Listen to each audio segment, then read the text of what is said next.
I have a few moments before I go to bed, and so I want to show off another type of video that I'm going to do. I had mentioned the softball video. I have uh, I have a bunch of pictures here. It's actually not that many. I wonder how many are in here. 201 pictures is all. Actually, man, it doesn't even seem like that many, but apparently there's quite a few. And the non-softball version of this video is where I find one of these pictures and then just start talking about it. It's one of the reasons why it's so difficult for me to do the normal videos, because I have to find the picture for it, but I don't want to necessarily just show a random picture, because if I just show a random picture, then I'm not actually describing that picture. So I'm looking through these right now. I mean, I can pick anyone at random. I mean, if I wanted to, I could pick this guy, but this guy actually is a softball topic picture, so we don't want to talk about him right now. Let me see this line here, trace this across. Okay, you're just missing out the tip of his sword there. But this is a picture that very well described a character of mine, so let's not do that one. I've got my eyes closed right now. I'm just going to swing my mouse all around right there. And I just missed. So let's go down one and do this one. Okay, I can work with this. This is another one of our famous Runes of Magic pictures. And wow, this is kind of cool. Alright, so let's take a look at what's going on here. It looks, at first glance, like it's just a mountain and then like a mountain pass and a kind of an archway over it. But what I notice here is there's a little entrance on this side and a little entrance on this side. And if you get a look in here, it actually looks like there's poles or supports inside, and then this is sort of a like a cloth covering that kind of looks like rock, but actually isn't. Just in this structure and this little structure, not this wider background actual mountain spot. It's entirely due to the art style that was employed, but I'm zooming in here. I could see that as just an add-on that's been there. This is going to have to be, I mean, this is a mountain pass. There's no getting around that. So this would have to be somewhere where there's a mountain to pass through. But I really like the fact that there are these two alternate cave entrances here. And it really speaks to me, massive zoom up, that there was this isn't like a naturally formed thing. I mean, even here, when you look at these two pieces of this archway, this semi-archway, it does kind of look like they were pulled apart. Mostly just right here, because this spike and this little indent here look like they might fit together. And so you get the sense that there was maybe a giant entity that kind of just shoved his fingers into the two sides of the mountain, I mean right into the mountain, and then kind of just pried it apart a little bit. That's the impression I get. If I don't know, I just wasn't paying attention myself over the last 3 minutes. If I mentioned, the point of this is choosing a picture at random and then trying to make something out of it. If I wanted to be lazy, the first thing I would say about this particular picture is, since it shows a cave entrance in a mountain, oh, well, this is the way to get into the Hoach. And it actually kind of follows part of the reasoning I wanted with the Hoach, in that I wanted there to be like a guard tower or a pair of guard towers near the entrance. When they knew that monsters were coming up out of the Hoach to attack, staffing guard towers there would have been a reasonable thing to do. And not necessarily in the sandbox game, because they wouldn't have had people that far out of Windhaven to staff the towers. But in the original Trocare, that was something that would have been there. Here, however, it looks to me like someone has put up these sort of tents. And I'm kind of pulling stuff out of the picture here. So this right here looks like a tent going up just to about here. This looks like it might be, an actual rock formation in behind the tent.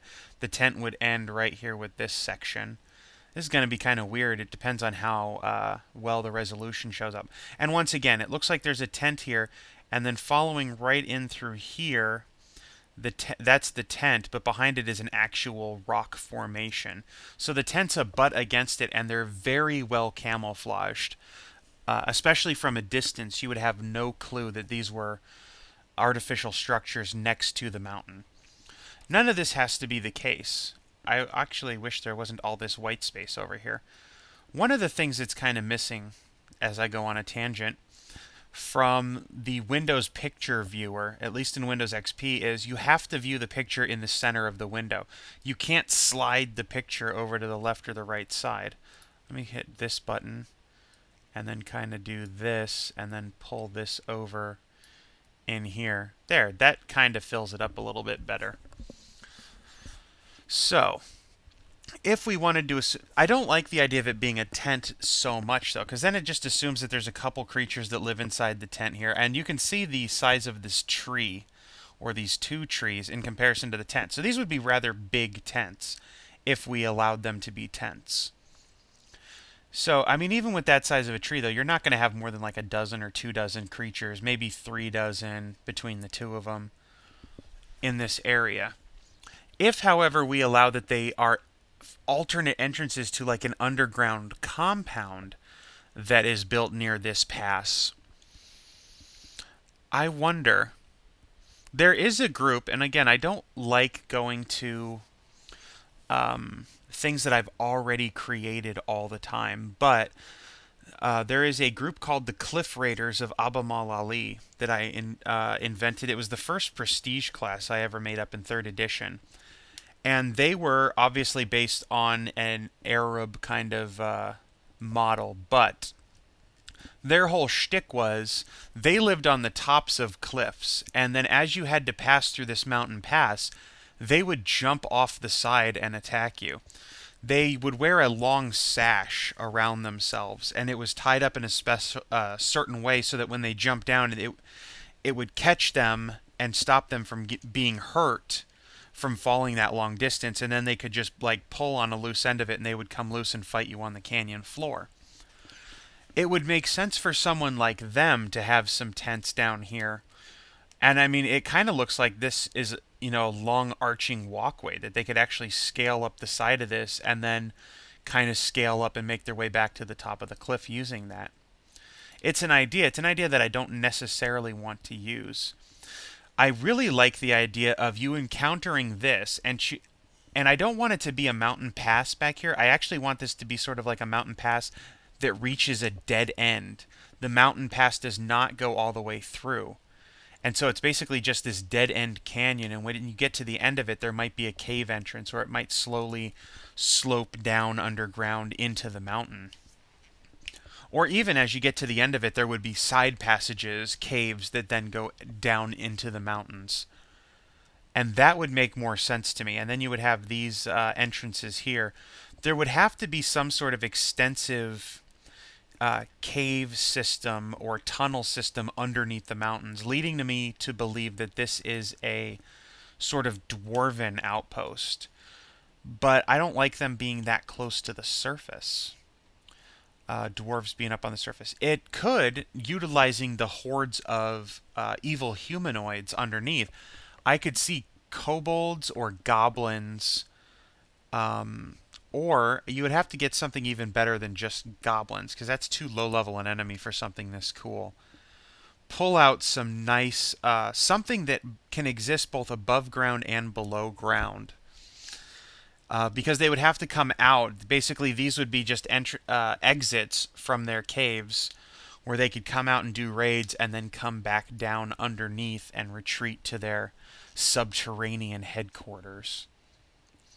There's all kinds of different underground bad guy enemies that it could be that you could put down there. I mean, things like drow, illithids,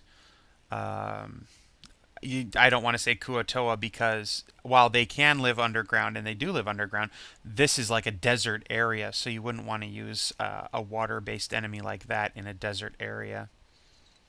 What would come out in a desert area? You could use man scorpions. If you've seen I haven't seen the new Clash of the Titans movie, but I do know you have like the big body of a scorpion, but then like a centaur, there's that human torso and head and arms in the front, and the arms actually don't end in hands, they end in giant claws. Those could easily, you could have a group of them, or, you know, I'm overlooking another obvious thing. This could be the scene out of Daejeon. We haven't discussed Daejeon yet, but it is a land, it is now a giant, basically desert like this, and there's no foliage on the trees or anything. And then you would have basically lizard men, but desert lizard men. Normal D&D lizard men live in swamps. They have swim speeds and they can breathe underwater, I believe. Whereas Dejan has desert lizard men, and because I live in a desert, I'm used to that. Even geckos, though. So that could definitely be an issue. They have to live underground during most of the daytime because it's so hot and dangerous there. And then they come out around, in the morning or at dusk when it's still warm enough for their reptilian cold bloodedness to get moving, but not so hot that they end up dying from it. That'd have to be really hot to end up dying. But I like that idea, especially because this kind of now, instead of going with the tent look, it could be sort of like a crystal overgrowth. And there's an area of Daejeon that has, it's called the Starlight Desert. And this would go well not in the Starlight Desert, but near the Starlight Desert. This could be like a giant glass slash crystal covered mountain there. And so there's these tunnels that lead down beneath where these creatures can live. If not the lizard men creatures, I could even see these some weird crystal mining brute humanoid race. They'd have to be kind of weird, like Darrow. Darrow would be a good choice.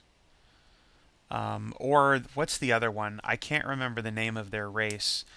They were in second edition in one of the monster manuals, maybe even the original monster manual for second edition.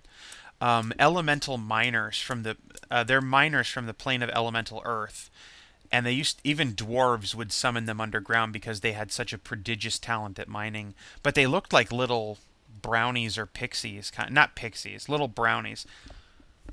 Small, child-sized, skinny, not like big burly guys. And I think their name started with a P. I don't want to say it, but Pikmin is probably close. Pick as in pickaxe, and man, Pickman.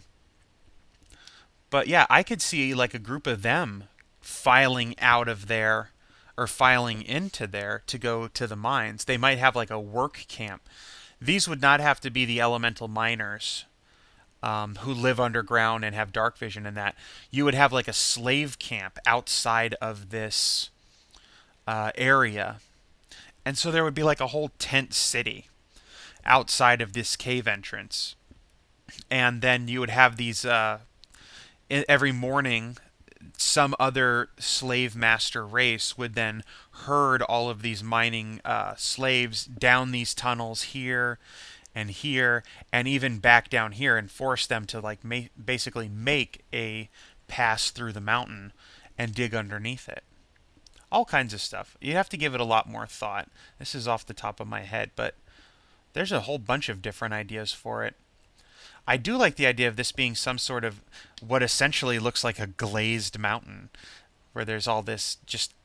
I just like the way it looks. It looks like there's something melted over the top of it, like cinnamon roll icing or glass or crystal or who knows. I'm going to end it here. I mean, that's 14 minutes of opining on the picture. That should be sufficient. So, bye-bye.